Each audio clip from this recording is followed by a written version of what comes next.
मैंने एसडीएम का घेराव किया सरदार नगर में। मैंने कहा मैडम ऐसी ऐसी बात है। उन्होंने कहा देखो ये सब आपका निशान है ना। मैंने कहा हाँ है, लेकिन ये इस तरीके से मोड़ के दिया जा रहा है और उसको हो सकता है फाड़ भी दे साइड से। तो उन्होंने कहा कि नहीं हम वो कुछ नहीं कर सकते, ये तो इलेक्शन है, अब तो हो चुका है इलेक्शन। मतलब टोटल जो है कितने कैंडिडेट हैं? 9 कैंडिडेट। 9 कैंडिडेट हैं। तो ये 9वें कैंडिडेट है। आप बताइए, आप खुद कैंडिडेट है ना, क्या कुछ कहना है? ये देखिए ऐसा है, 9 कैंडिडेट है तो एक लाइन से 9 होते। हाँ जी। लेकिन इन्होंने क्या किया, 8 एक लाइन से कर दिए। हाँ जी। और 9 को कर दिया साइड में कोने में जी, ठीक है ना। और जब मैंने ये आवाज उठाई कि भाई आपने 9 को साइड में क्यों किया, क्यों, देखिए हम जा रहे हैं ग्रामीण क्षेत्र है, यहाँ पे 2 तरह से समझाना पड़ता है लोगों को। पहला कि हमारा चुनाव निशान गिटार है। हाँ। दूसरा कि आप सबसे लास्ट वाले में मार दीजिएगा। हाँ। ठीक है, हम तो इसी उम्मीद से थे सरकार से, हम तो लास्ट में है, लेकिन देख रहे हैं लास्ट में हमारा एक गमला था, ठीक है ना, लास्ट में वो पहुंच गया, हम पहुंच गए ऊपर कोने में। अच्छा, अब दूसरा क्या है, अब उसको क्या कर रहे हैं, जब उठा रहे हैं जो कोने वाला उसको 2 बार फोल्ड कर रहे हैं। फोल्ड करने के बाद फिर दे रहे हैं कि आप इसमें जो है मोहर मार के रखिए। मेरे साथ क्या हुआ, मैं अपने पोलिंग बूथ पे पहुंचा सुबह वोट डालने। जब उसने मुझे 2 बार फोल्ड करके दिया, मैंने कहा ये क्या ड्रामा है तुम्हारा, और ये कैसे हो गया भाई, हम दिखा कुछ और रहे, निकल यहाँ पे कुछ और रहा नमूना। ठीक है, वहां से हम बात निपटी, हम आगे पहुंचे, अगले बूथ पे पहुंचे, वहां भी यही धांधलेबाजी चल रही है, 2 बार फोल्ड किया जा रहा है, फिर दिया जा रहा है। मैंने उसको रुकवाया, निशान को पीछे मोड़ दिया जा रहा है। पीछे नहीं, आगे ही 2 बार फोल्ड इनके निशान को। और मेरे पास मेरे को 2 मेरे वो मिले शुभचिंतक, उन्होंने कहा भैया आप खड़े हैं। मैंने कहा नहीं, मैं कहाँ जाऊंगा।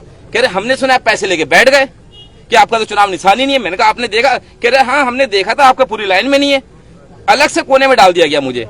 ठीक है ना, चलिए कोई बात नहीं। उसके बाद मैंने सीधा आरओ को बोला कि सर ऐसा ऐसा मेरे साथ। उन्होंने कहा हम कुछ नहीं कर सकते, आप एसडीएम से बात कीजिए। मैंने एसडीएम का घेराव किया सरदार नगर में। मैंने कहा मैडम ऐसी ऐसी बात है। उन्होंने कहा देखो ये सब आपका निशान है ना। मैंने कहा हाँ है, लेकिन ये इस तरीके से मोड़ के दिया जा रहा है और उसको हो सकता है फाड़ भी दे साइड से। तो उन्होंने कहा कि नहीं हम वो कुछ नहीं कर सकते, ये तो इलेक्शन है, अब तो हो चुका है इलेक्शन।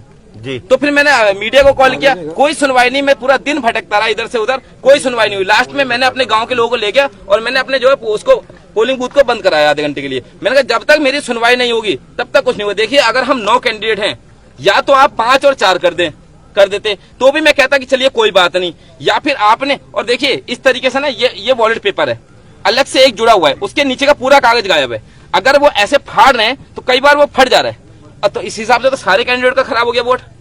नहीं, फटने का जो आप कह रहे हैं कि अगर फाड़ रहे हैं ऊपर तो फट जा रहा है, फटने का सवाल ही पैदा नहीं होता, क्योंकि अगर आपका वाला फटेगा तो पहले नंबर पे जो होगा उसका भी तो फटेगा, क्योंकि बराबर में होगा। पॉइंट बने हुए हैं। जैसे इस वाले बूथ पे क्या हुआ है जी, किसी एक व्यक्ति ने जाके वो फाड़ दिया या किसी ने ये काम शुरू कर दिया है कि साइड पे ये एक्स्ट्रा पेपर है इसको फाड़ दो या जो भी हुआ है। उसके बाद लगातार 300 से 350 पर्ची अंदर फटी हुई पड़ी है। जो वोट कैंसिल मानी जाएगी, क्या मानी जाएगी आप बताओ। जब एक प्रत्याशी का इनका नाम गायब हो गया, 8 प्रत्याशी रह गए वोटर लिस्ट उसमें बैलेट पेपर पे, तो वो वोट तो कैंसिल हो गई।